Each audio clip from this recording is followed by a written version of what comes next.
नमस्ते फ्रेंड्स।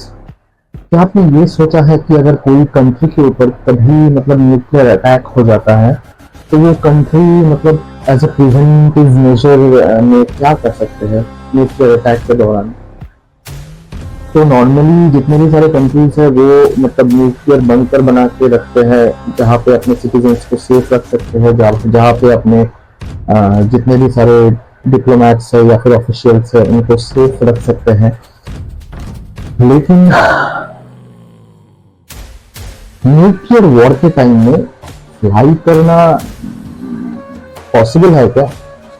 मैंने मैं जितना जानता हूँ कि चार बॉम्बा जो टेस्टिंग हुआ था रशिया का, वहां पे भी जो प्लेन उस बॉम्ब को गिराए थे वो भी बहुत थ्रेटनिंग पोजीशन में थे, क्योंकि न्यूक्लियर बॉम्ब जब एक्सप्लोड होता है उसका रेडिएशन, उसका शॉक वेव्स, और आपको तो पता ही होगा कि वॉर के टाइम में कितना इलेक्ट्रोमैग्नेटिक रेडिएशन, ये सब वो सब, इससे प्लेन जो हवा में चल रहा है वो कैसे बच सकता है? Is that even possible? तो आइए जानते हैं इसी के विषय में। मैं Shubhdeep Dutta, welcome to my channel देश का स्टूडियो। डूम्सडे। तो डूम्सडे बेसिकली यूएस का बनाया हुआ ऐसा एयरक्राफ्ट है जो कि nuclear explosion, cyber attacks, electromagnetic radiation किसी को भी विथस्टैंड कर सकता है। हाँ दोस्तों, यूएसए कुछ ज्यादा ही आगे बढ़ चुके हैं। और सिर्फ यही नहीं, वो फ्लाइट वो प्लेन जो है वो रिटेलिटरी मिसाइल्स भी छोड़ सकते हैं। वॉर के दौरान अगर न्यूक्लियर एक्सप्लोजन भी होता है उसके दौरान भी वो अपने एनिमीज को अटैक करने की क्षमता रखते हैं।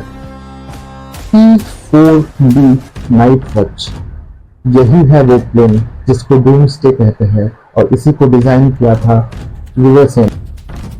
मेनली इसको डिजाइन करने का पर्पस ये था कि अपने जितने भी सारे डिप्लोमेट्स या फिर सबसे हाई रैंक ऑफिशियल्स है उनके प्रोटेक्शन, इसमें से डेफिनेटली मिस्टर प्रेसिडेंट भी होता है।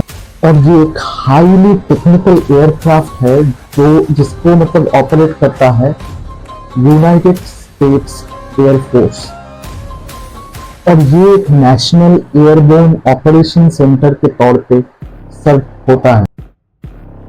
और ये जो P-4B नाइट वॉच प्लेन है, इसमें कुल मिला के 112 क्रू मेंबर्स जा सकते हैं। और इसका माइलेज इसका रेंज जो है वो है 7000 माइल्स प्लस।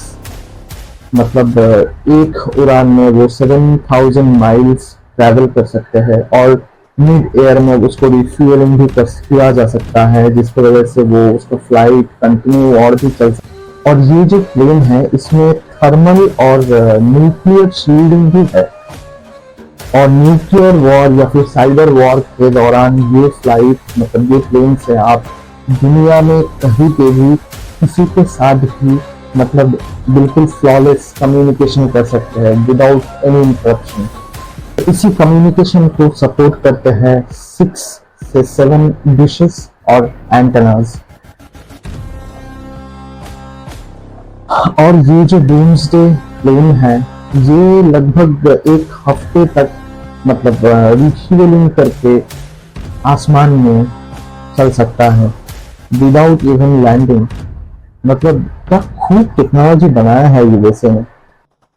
तो मेन मोटिव ये जो फ्लाइट है इसका ये है कि जितने भी सारे टॉप रैंक ऑफिशियल्स है उनका प्रोटेक्शन, पर उनको जो चुनते हैं वो है नॉर्मल सिटीजन ऑफ यूएसए।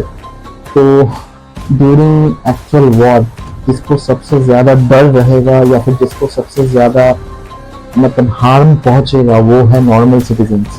तो डेफिनेटली मैं या फिर कोई भी नॉर्मल, अगर ह्यूमैनिटी के पर्सपेक्टिव से आप देखें तो कोई भी नहीं चाहता कि ऐसा कोई सिचुएशन हो जिसमें नॉर्मल सिटीजन्स की जान खतरे में हो। क्योंकि अगर न्यूक्लियर वॉर होता है या फिर कुछ भी होता है तो जो भी टॉप रैंक ऑफिशियल्स है इंक्लूडिंग मिस्टर प्रेसिडेंट वो सब फ्लाई करेंगे, वो सब सेफ जोन में रहेंगे, पर जो ऑन ग्राउंड रहेगा, हाँ वो न्यूक्लियर बंकर में रहेगा जरूर, पर न्यूक्लियर बंकर में भी मतलब आई डोंट नो कि कितना कैपेसिटी है यूएसए का, मतलब वो जो इतना पॉपुलेशन से क्रोर्स में है पॉपुलेशन, मतलब मल्टीपल क्रोर्स में है पॉपुलेशन, तो ये पॉपुलेशन को मतलब उस पॉपुलेशन को सर्व करने के लिए, टैकल करने के लिए इतने सारे न्यूक्लियर बंकर्स बनाना और फिर ठीक टाइम पे इन लोगों को ये बंकर्स तक पहुंचना, और फिर न्यूक्लियर वॉर अगर हो जाता है तो रेडिएशन फॉल आउट्स होता है, रेडिएशंस रहते हैं, इतने सारे डेब्रीज रहते हैं, तो ये एक बहुत ही डिवास्टेटिंग सिनेरियो है ह्यूमैनिटी के पर्सपेक्टिव से अगर आप देखते हैं तो मैं नहीं चाहता कि ऐसे कभी भी मतलब कोई भी सिचुएशन हो। तो फिलहाल इतना ही।